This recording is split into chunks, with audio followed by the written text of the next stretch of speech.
Revenge with Karen. I knew Alex was going to be a problem the minute he called the backup server a vintage hard drive museum. This is the same kid who once thought VPN was a new gaming console. But I said nothing, just nodded, smiled, and kept my hands on the wheel, like I had for the last 11 years. My job wasn't to teach the boss's son how not to tank the company. My job was to quietly keep it from falling apart while he figured out how to tie his digital shoelaces. They called me Ops, Compliance, the Firewall Whisperer, depending on who was panicking and what systems were on fire. No fancy title, no framed certificates. I was the person they called when a regulatory agency sent a scary letter or when logs didn't add up before quarterly reporting. Everyone else put out fires with meetings. I did it with encrypted backups, midnight audits, and a muttered prayer that someone upstream hadn't lied on a form again. Spoiler, they had. It wasn't always like this. There was a time, years back, when we were a scrappy little team trying to stay alive in a competitive field. But as we grew, the rot started to set in, data discrepancies here, an internal audit that mysteriously never made it to legal there. I didn't raise alarms. I just started copying things. Quietly, a time-stamped report here. A file tree backup there, hash verification, password protected, stored where nobody could accidentally wipe it. I told myself it wasn't whistleblowing, just insurance. For the company, for me. And yeah, if you're still listening and like stories where the quiet one finally gets to watch the whole circus implode from a beach chair, maybe toss a like and subscribe. It helps the team keep digging into these twisted office sagas. You'd be shocked how many there are. Now, back to the slow burn disaster. See, I started noticing little things, not the kind you can shout about in a meeting without sounding paranoid. Just patterns, numbers not matching logs, projects marked closed that still had active vendor pipelines, reimbursement reports that listed trips to regional offices we hadn't operated in since 2017. I'm not saying it was fraud, not then. It smelled like someone upstairs was sweeping filings under rugs and hoping nobody lifted the corners. So I did what I always do. I made a folder. Noteworthy discrepancies Q1, then a second. Q2 corrections unfiled. By the end of that year, I had a system. Encrypted archives of every audit trail, every compliance document with conflicting versions. Because here's the fun part about regulatory filings. Once it's signed, it's gospel. If your gospel is built on doctored spreadsheets and deleted logs and an actual regulator shows up, you don't get fined, you get buried. Nobody knew what I was doing, not even legal. I wasn't hiding it out of guilt. I was hiding it because I'd seen what happened to the last person who raised their hand. They got restructured. Their systems were gone by lunch. Their badge stopped working mid-coffee. 1 minute, a trusted pillar. The next, vanished. So no, didn't go to anyone. I just made sure that if the storm came, I'd have dry land to stand on. And then came the golden boy himself, Alex, fresh from a semester and a half of community college business classes and daddy's money, newly crowned as VP of Digital Infrastructure, which apparently now included compliance oversight, server architecture, and security access management. The only thing this guy knew how to consolidate was blame. Day 1, marched into IT like a substitute teacher on a power trip and started pulling cables metaphorically and literally. Said we had too many legacy systems, like redundant compliance nodes. That was me, by the way. I was the node. To be fair, I don't think he was malicious. Just stupid. Stupid in that brand name way where you don't have to know what you're doing because no one will ever call you on it. He started issuing access reports, stuff I'd already filed, deleted what he called duplicate logs. Asked HR why we were still running monthly access audits manually. Because automation, he said. Efficiency. Innovation. And still, I said nothing. I just kept backing things up. Because by then, I'd seen him delete 3 months of access logs after someone from accounting asked why a vendor was logging in after hours. I'd seen him merge 2 totally unrelated datasets for a quarterly report and say, good enough. I'd seen him approve software updates without version control, which, if you've ever dealt with a compliance audit, feels like handing your house keys to a raccoon.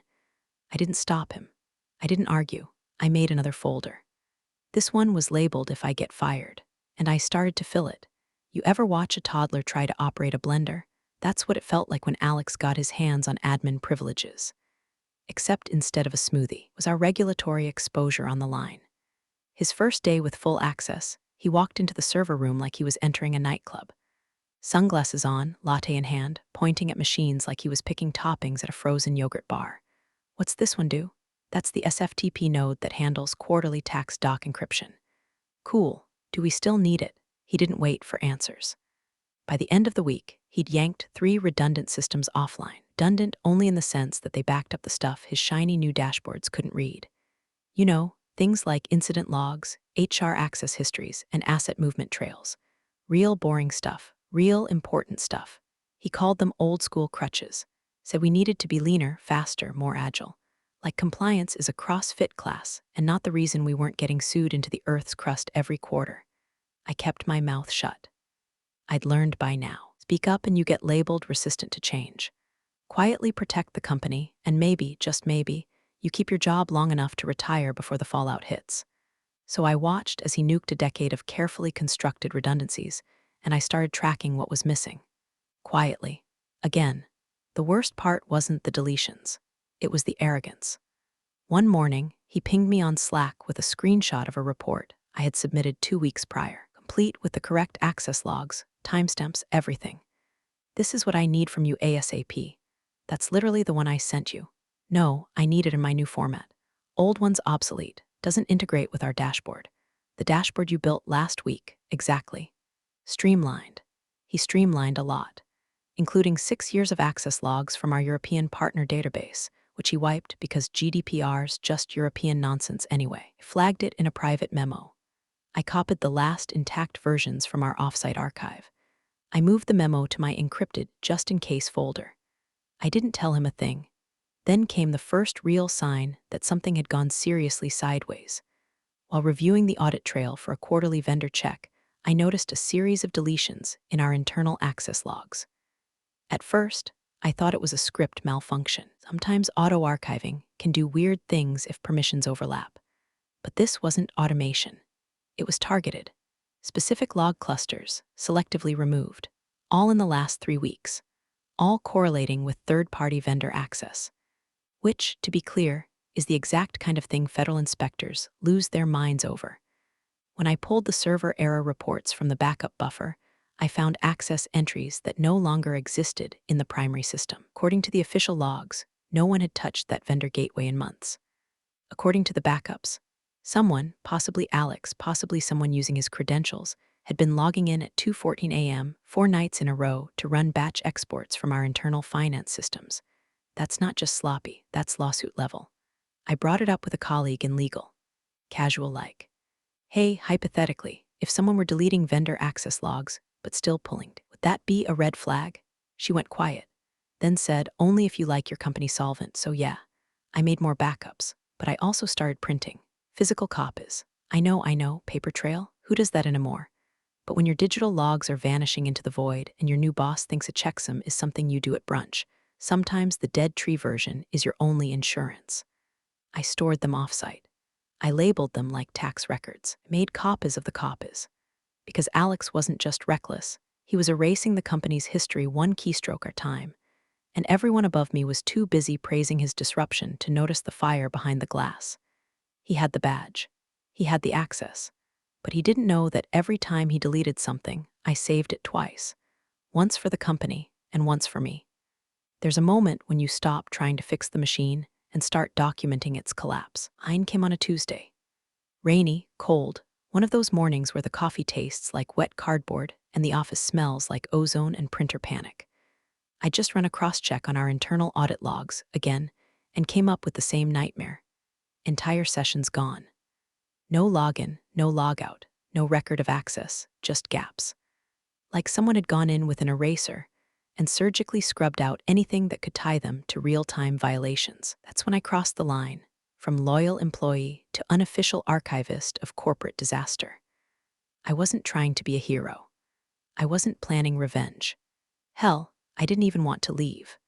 I just knew that if anyone ever audited us for real, like federal boots-on-the-ground kind of audit, we'd go down in flames, and my name would be on half the signature lines. I'd be the last known compliance officer on record for the years Alex was busy pretending to run a startup inside a Fortune 500. So I started pulling compliance snapshots. Not just 1 or 2 reports, full sweeps. Access logs, vendor contracts, deleted user trails, shadow systems, everything. I wrote my own little script, something harmless that piggybacked off the nightly backup routines. It zipped, timestamped, hash verified, and encrypted every file, sent it to a drive only I controlled. I named it after my grandmother's cat, just in case someone nosy got curious. The encryption wasn't just to hide it from prying eyes. It was insurance. Proof that what I had was untouched, unaltered, undeniable. If I ever needed to drop it in front of a lawyer or a regulator, the file hashes would speak for themselves. No edits. No, she faked this after getting fired. Just raw truth locked in math. And the thing is, I wasn't the only one noticing the cracks. Someone from finance pinged me asking if I knew why their access logs from last quarter were showing empty tables. Then another from risk management, wondering why certain audit trails were showing error not found. I played dumb. Must be a sync issue. Let me look into it. Meanwhile, my drive was steadily filling with the ghosts of a company slowly deleting itself. I got bold, not careless, never careless, but bold. Started including flagged items in the backups. Items I wasn't supposed to have access to anymore.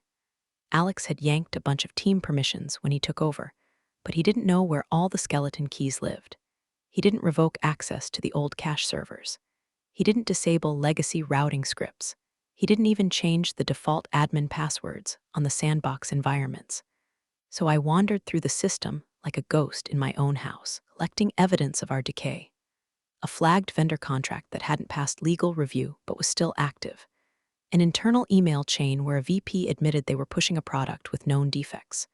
And the real kicker, a compliance override dated and signed by Alex himself, clearing a vendor from background checks because, get this, they're friends of the family. That one went in its own folder. I called it ignition. I kept everything. I encrypted everything, not to leak it, not to weaponize it. But because if the day came when someone stood in a boardroom and asked, how did this happen? I wanted the answer to be ready. I didn't trust legal to keep it. I didn't trust HR to find it. And I sure as hell didn't trust Alex to understand why it mattered. The moment I knew I was past the point of no return was when I pulled my old laptop out of the closet. Not the company-issued one. My own, wiped clean, air-gapped from the network, secure as a vault. I loaded the encrypted snapshots onto it, then backed them up to a secondary offline drive. Then I made a dead man's switch. If I didn't log in every 72 hours, the drive would automatically send a decryption key to 3 separate email addresses: my lawyer, a journalist I'd met at a compliance conference, and my sister. Because I wasn't just archiving anymore. I was preparing for the day they tried to erase me too. Let's be clear, I didn't want to use any of it. I still hoped, foolishly maybe, that someone upstairs would finally see what was happening. That the grown-ups would come back. That Alex would get shuffled into a corner office and someone with a spine and a brain would take the wheel. But hope doesn't keep you safe when the building's on fire. Backup drives do, so I kept copying. Every deletion he made, I mirrored. Every change to a policy file, I preserved the original. Every lie in the system, I timestamped its birth certificate. Quietly, obsessively, like a forensic pathologist building a case for a crime not yet reported. Because if they were going to bury the truth, I'd be the one keeping the map. The meeting request came through at 7:42 a.m. sharp, subject line, routine check-in policy compliance review. Sent from HR, carbon copied to IT, the calendar invite that practically reeked of something rotting beneath the corporate carpet. I'd seen this dance before. HR doesn't schedule routine meetings unless someone's got their finger on a trigger. I clicked accept, then stared at the screen long enough to watch the mouse cursor start blinking like a warning light. My gut tightened, not panic, just pressure. Like the air thickens a second before a thunderclap. Something was moving behind the walls, and I'd finally tripped the sensor. An hour later, I got the second signal. A sysadmin I barely knew, Jason, from Tier 2 support, sent me a Slack message with a single line. Hey, just a heads up, your account got flagged in last night's bandwidth audit. Big spike. You doing some cleanup? I typed back, just backups. He replied with a thumbs-up emoji and then nothing else. That's when I knew they were watching. See, Jason wasn't the type to care about audits, unless someone told him to. Which meant Alex had finally noticed the data trail I'd been leaving behind, or at least suspected. He wouldn't understand the backups, wouldn't grasp encryption hashes or version control, or why having 3 copies of a regulatory memo might actually be a smart thing when half the compliance framework had been duct taped together with slack threads and blind optimism. No, to Alex, large download looked like theft, treason, disloyalty, probably a felony in his Silicon Valley cosplay brain.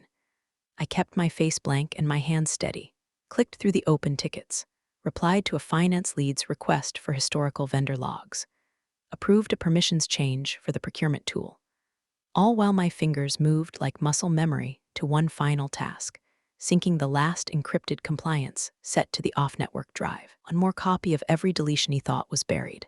Every override, every shortcut, every late-night access spike with his name on it. I gave the folder a name, Doctrine, just in case I never got to explain it myself. That's when he cornered me, near the break room. I was pouring the dregs of a sad pot of decaf into a cracked company mug when I felt him behind me. That kind of energy that makes the hairs on your neck stiffen like they're tuning into static. I turned slow. Alex stood there, smiling like a cat who just figured out where the bird feeder was. "I know what you're doing," he said. I let the silence hang. Let him fill it with whatever conspiracy his half-cooked brain had cooked up overnight. "You've been moving files. Personal drive. I had it check. Company policy allows for local compliance archives with encryption." He snorted. "You think hiding behind protocol will save you? I think following it will." I took a sip of coffee. It tasted like ashes. He stepped closer. Voice dropped to that faux-threatening whisper the worst kind of people use when they've never faced real consequences. "You're not as smart as you think. You're not protected. When this lands, it's gonna land on you." And in that moment, I wasn't afraid. I was done. Done hoping someone upstairs would grow a backbone. Done patching holes in the hull while the captain drilled new ones. Done playing janitor for a digital crime scene. I looked him in the eye and said, "If you're that sure, file the paperwork." He blinked, didn't expect that.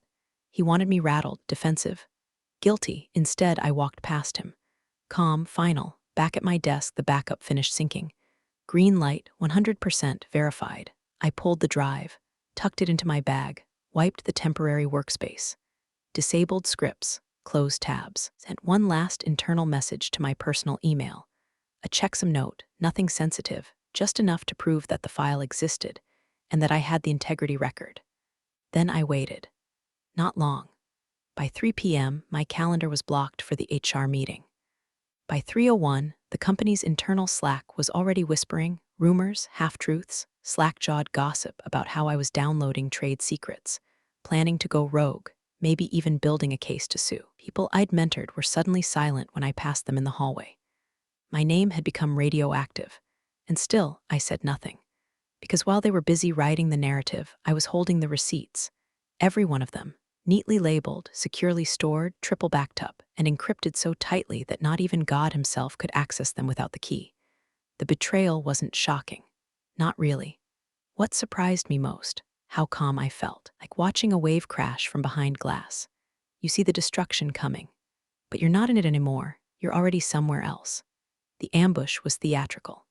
Conference room C, the one with the flickering fluorescent that never got fixed, suddenly dressed for drama, department heads in folding chairs, HR posted like Secret Service, and Alex at the far end of the table, arms folded like a budget Bond villain. I walked in holding a notepad and a reusable water bottle, thinking this was the routine compliance check-in rescheduled from yesterday.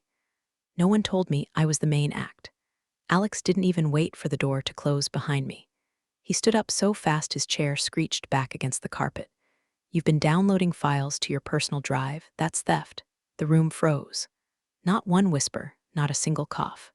Just wide eyes, like everyone had been handed a front row ticket to a public execution and were too stunned to look away.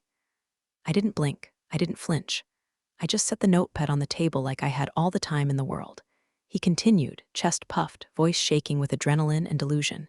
"We have logs, bandwidth reports. You've been copying proprietary data without authorization." HR nodded along, lips pursed, eyes flicking to their binder like they'd rehearsed this. "Done here," Alex said, effective immediately. I looked at the stack of paperwork on the table. A printed log summary with timestamps, bandwidth totals, one-page excerpts from the security team's report, conveniently lacking any detail about the content or purpose of the downloads. They didn't care what I copied, just that I copied. Context be damned. Intent irrelevant. They weren't interested in facts. They wanted a headline, security breach neutralized, rogue employee contained.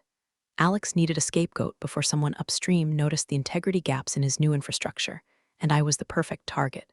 Quiet, experienced, no political allies. Easy to paint as a bitter lifer hoarding files for revenge. I took a breath, let the silence do the heavy lifting.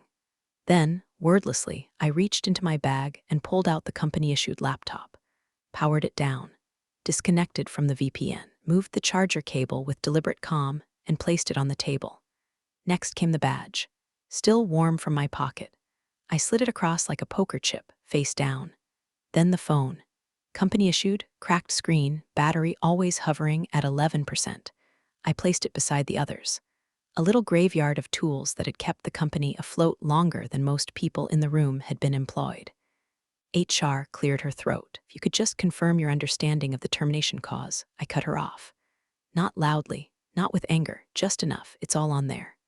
I nodded toward the laptop. Every file, every download, every version, you'll want your lawyer. The words hung in the air like the smell of burned toast, subtle, acrid, signaling something had already gone wrong. Alex scoffed. We've already looped in legal. I smiled. Not a smirk. Just the expression you wear when you know something they don't. The bomb's already ticking and they haven't even noticed the wires under the table. No, I said quietly. You haven't. There was a flicker in HR's eyes. Doubt, recognition, maybe both. I stood, took my water bottle and walked out. No shouting, no argument, no attempt to defend myself. They wanted a story. Let them write it. Let them parade it through Slack threads and closed-door debriefs. Let them pat Alex on the back and say, good catch, kid. Really cleaned house. Meanwhile, the truth was sealed in a drive they now owned but didn't understand. Encrypted, authenticated, time-stamped and hash-verified.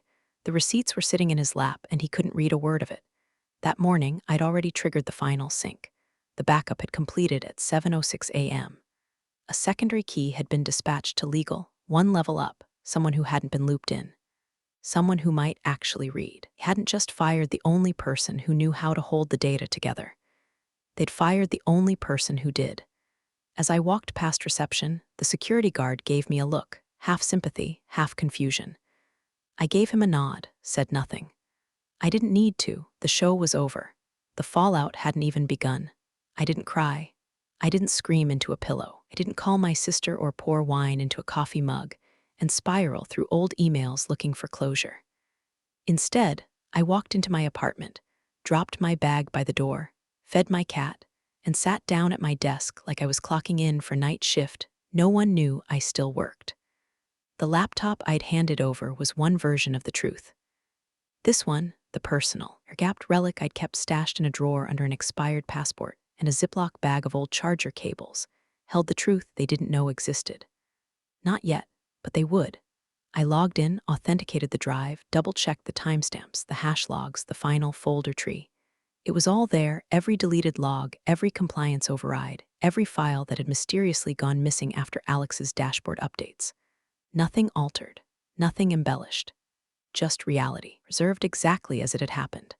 Then I opened my email and composed the quietest detonation I've ever sent in my life. To legal counsel at company name com, subject, regulatory archive urgent review body, please open the attached encryption key before Friday morning. The contents pertain to imminent compliance exposure. If you choose not to engage, I've fulfilled my obligation.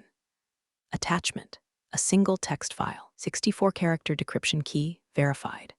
I hit send. Then I closed the lid, stood up, and made dinner. That night, the news broke. I saw it first in a trade journal buried beneath headlines about IPO delays and tech layoffs. Mid-tier SaaS provider to undergo surprise regulatory inspection. Whistleblower activity suspected. By midnight, it had spread to our local business wire. A short, bloodless article citing internal audit irregularities, access log inconsistencies, and gaps in quarterly reporting transparency. I sat on my couch, half watching the news ticker scroll by, while my cat pawed at the empty box the router came in.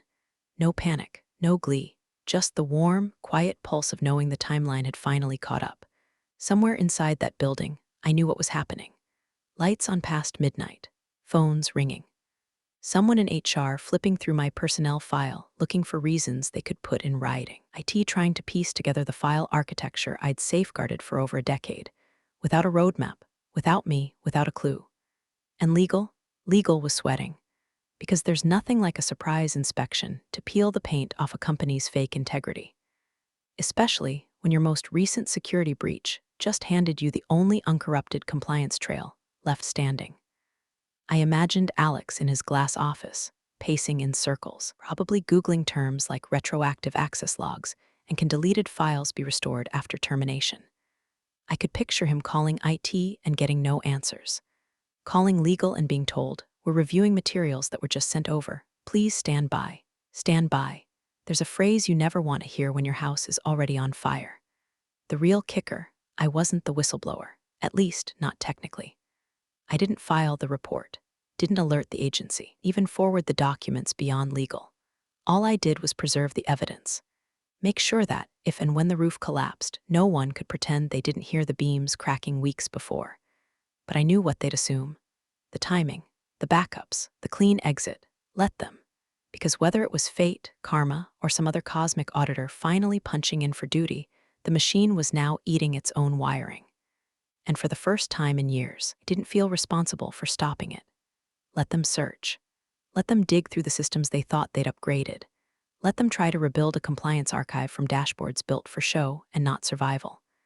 Let them realize the one person who actually understood the architecture had been publicly humiliated, shoved out the door, and dismissed as a data thief. By the time the sun came up, they'd be knee-deep in broken trails and missing disclosures, unable to answer a single regulator's question with certainty. They wanted me gone. Now they had to live with what I'd taken with me, nothing and everything. The lawyer's name was Grayson. I'd only met him twice, once during a late-night call about a subpoena, and once during a fire drill where he mistook the break room for the exit. He wasn't flashy. Not one of those make-a-deal-before-breakfast types, or like the guy who triple-checks every clause and highlights footnotes in 6 colors. A quiet watcher. The kind of man who doesn't say much until he has to. At precisely 8:04 a.m., his laptop pinged. New message. Subject, Regulatory Archive Urgent Review. He read the body, frowned, then opened the attached key, pasted it into the decryption prompt, and waited. When the archive opened, his screen filled with folders. Hundreds of them, each one time-stamped. Each name clean, surgical, impossible to misunderstand. Vendor overrides Q3. Deleted access logs June, backdated approvals Alex. Unfiled penalty waivers. And then, dead center, one folder that made his throat close like a trap snapping shut. Suppressed legal incident not closed. He clicked it. Inside, a PDF memo from an internal legal consultant. Dated 2 years prior. Marked confidential, outlined in brutal detail how a third-party vendor had violated federal data retention laws on their system. The company was warned, told to suspend work with the vendor until full remediation. But the report had been closed manually, override signature, Alex. No follow-up, no disclosure, no audit trail, buried, forgotten, until now. Grayson closed the laptop, then opened it again. Reread the document. Checked the metadata, verified the digital signature chain. The blood drained from his face like someone had opened a trapdoor in his spine. Across the hall, legal ops was scrambling to compile documents for the incoming regulators. Grayson stood slowly, like he was walking underwater, and stepped into the chaos without a word. He didn't yell, didn't demand. He placed the laptop on the central table and said, "I need everyone to stop what they're doing and look at this." Someone laughed. Already drowning, what now? He spun the screen around. Silence. Pages and pages of untouched evidence scrolled down the screen like a confession unraveling in real time. Disclosures that had never been disclosed. Violations that had been resolved on paper, but not in reality.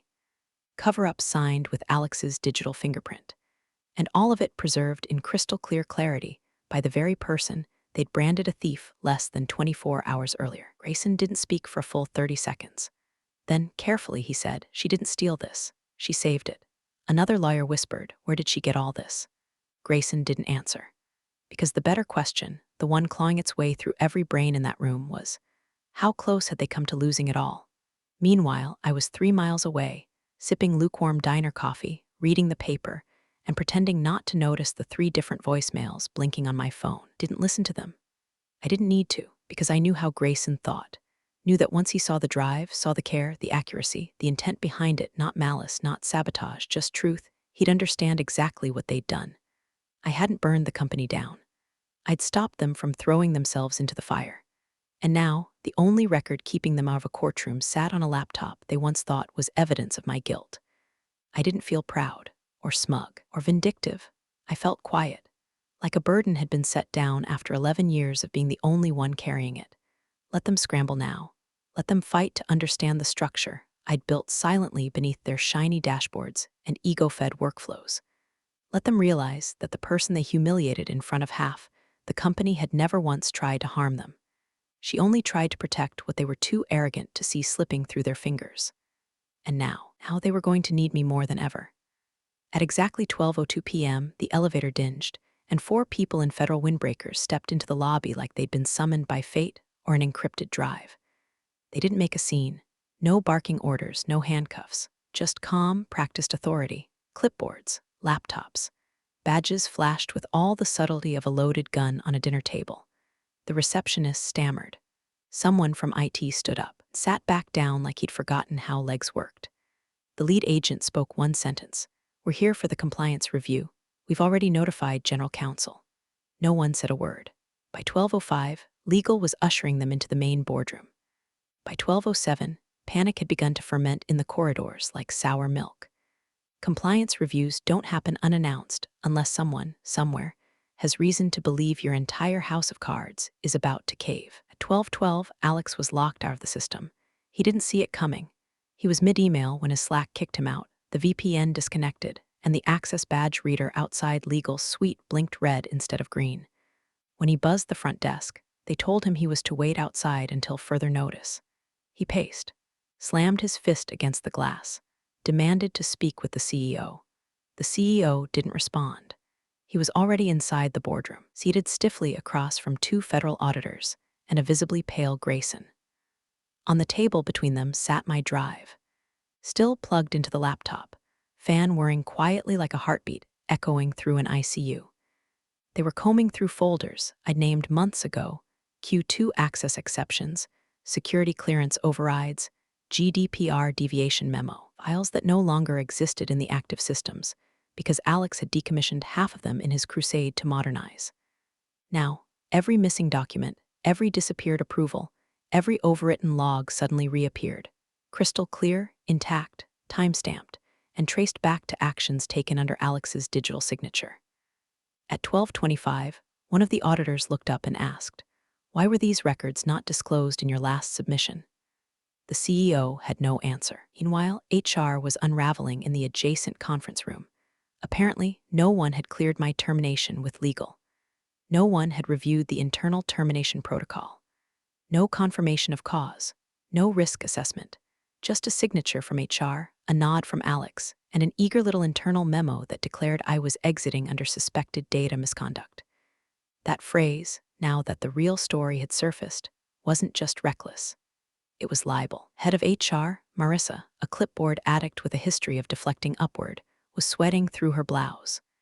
She barked orders at subordinates, demanded a copy of the termination packet, and then promptly dropped it when she realized Grayson had already seen it. By 1 p.m., word had spread. People weren't speaking openly, but you could feel it in the air, the sudden shift from gossip to reverence. Name no longer whispered like a cautionary tale, but now muttered like a prayer.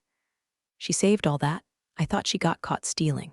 Wait, she had the logs. Why didn't anyone check before firing her? No one had answers, just excuses. The CEO stayed silent through most of the audit review, watched as folder after folder opened on the screen. As every lie, every deletion, every shortcut exposed itself without drama, without exaggeration, just undeniable fact, preserved by someone they'd publicly branded a liability. And through it all, I wasn't there. I wasn't in the building. I wasn't on the call. I wasn't refreshing Slack or watching LinkedIn for breadcrumbs of validation. I was at a bookstore, thumbing through a paperback I'd read 10 years ago and finding it better the second time. Because that was the point. They hadn't just fired me. They had nearly erased the only thing tethering them to legal survival. Their entire corporate credibility now hinged on documents they had mocked, deleted, or buried, and only I had saved them. My absence was a presence. Every folder they opened, mine, every violation revealed, one I'd caught before it detonated, Every answer they could give the feds, written in my silent handwriting, time-stamped, signed, and shelved for day just like this. They hadn't burned the place down. They'd tossed the extinguisher out the window before they realized the fire was in the walls. The boardroom was soundproof, but you could feel the silence from the hallway. 12 people seated around an oval table that had hosted a decade of acquisitions, investor pitches, and high-stakes bluffing games, now reduced to a quiet tomb lit by overhead fluorescents and one open laptop. On its screen, the folder labeled suppressed legal incident not closed, blinking like a lighthouse over jagged rocks. Grayson didn't raise his voice. He didn't need to. She saved us from willful destruction of compliance evidence, he said, voice flat, final. If she hadn't preserved these files, every timestamp, every version control receipt, every access log we thought had been archived, we wouldn't be negotiating with regulators right now. We'd be indicted. The CFO exhaled hard enough to fog his glasses. Someone from Risk whispered, criminal exposure? Like DOJ? Grayson nodded, easily, especially with that vendor override, especially with that suppressed incident. Alex's override signature is on 3 of the highest violation items. That's obstruction, if not now, then retroactively, depending on how the feds view the deletion trails. Across the table, Alex sat pale and motionless. For the first time in his brief, disastrous reign, he had nothing to say. The CEO looked at him, his own son, expression that couldn't decide between shame, horror, and something dangerously close to fear. His voice came out hoarse, like it had to crawl over broken glass to escape his throat. What have you done?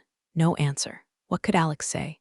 That he thought her backups were just a power trip, that he was cleaning up legacy junk, that he thought compliance meant clicking yes on a dashboard he built in a week with 0 versioning logic. The truth sat in front of them, neatly labeled, hash verified, and saved by the one person they'd humiliated and discarded like tech they didn't understand. That afternoon, the settlement meeting was held. No press, no lawyers on her side, just an offer slid across a sleek wooden table. Grayson was present, of course, and one senior partner who looked like he hadn't slept since the auditors walked in. We want to thank you, the partner said, quietly, discreetly. She didn't nod, didn't smile. Like to retain limited use rights to the compliance archives, specifically the forensic files, original metadata logs, and legal correspondence snapshots. A pause. 7 figures, Grayson added. Tax advantaged, you'll be under NDA. We'll acknowledge the chain of custody and retroactively correct your termination status in writing. She leaned back, didn't ask for more, didn't gloat. She just said, put it in writing, and don't call again. And that was that. Kept the company. They avoided collapse. The CEO spun it as proactive cooperation, and Alex was quietly reassigned to a non-operational role in an international venture that didn't exist outside of an HR document. No apology ever came, but neither did another betrayal. Weeks later, she sat in a quiet co-working space above a bakery that smelled like cinnamon and freedom. No security badges, no panic ping emails, just a laptop, own login, and the blissful sound of no one else's mess to clean up. A colleague she barely knew walked in, an old contact from her freelance compliance work, and slid a plain white folder across the table. On it, founding partner agreement. She opened it. Inside, her name. Above it, principal advisor, compliance and ethics infrastructure. Under it, equity. Her hands didn't shake. Her pulse didn't spike. She didn't bring the old company down. She just made sure they couldn't drag her with them when they hit the wall. And now, she was building something they could never touch. Big thanks, you legends of the old office days. Subscribe to keep the switch-flicking chaos alive. Your ex-boss is shaking in their loafers.